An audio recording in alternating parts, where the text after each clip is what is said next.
কর বাড়লেও জিনিসপত্রের দামে প্রভাব পড়বে না বলেছেন আমাদের দেশেরই অর্থ উপদেষ্টা।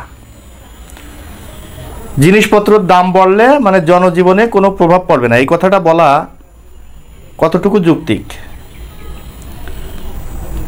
100টি পণ্যর দাম বাড়ানো হয়েছে চলতি বছরে 2025-এ 100টি পণ্যর দাম বাড়ানো হয়ে গেছে, যেই সমস্ত পণ্যগুলো প্রত্যেকটা পণ্যই মানুষের প্রয়োজন।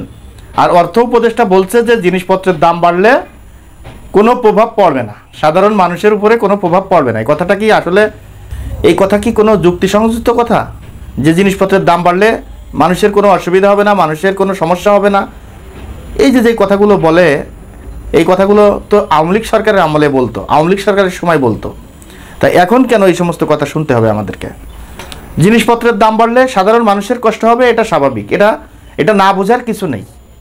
প্রত্যেকটা জিনিসপত্রের দাম যেভাবে মানে বাড়ানো হয়েছিল এই বিগত আওয়ামী লীগ সরকারের সময়, এই দাম বাড়ানোর কারণে এই আওয়ামী লীগ সরকারের মানুষ পছন্দ করে নাই বিধায় ছাত্র জনতার গণ অভ্যুত্থানের মধ্য দিয়ে এই সরকারকে এই দেশ থেকে পালিয়ে যেতে হয়েছে।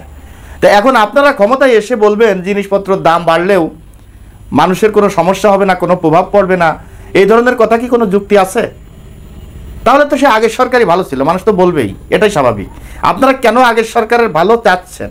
আপনারা যারা উপদেষ্টা রয়েছেন তারা জনগণের উপদেষ্টা, আপনারা নিজেরা নির্বাচিত হয়ে কিন্তু উপদেষ্টা হন নাই, দায়িত্ব পালন করছেন জনগণের দায়িত্ব যেহেতু পালন করছেন, সেহেতু জনগণ কিভাবে ভালো চলবে, জনগণ কিভাবে শান্তি মতো চলতে পারবে, জনগণ কিভাবে অল্প টাকায় জিনিসপত্র কিনতে পারবে, সেদিকে কিন্তু আপনাদের লক্ষ্য রাখতে হবে।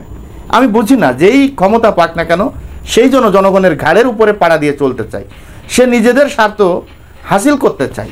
এই জিনিসটা কেন জনগণকে কেন বলাচ্ছেন যে আগেরটাই ভালো ছিল? আপনারা কি করছেন?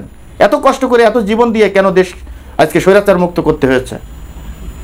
কারণ তো দুইটা, একটা হচ্ছে গণতন্ত্র, আরেকটা হচ্ছে জিনিসপত্র দ্রব্যমূল্যের দাম ঊর্ধ্বগতি।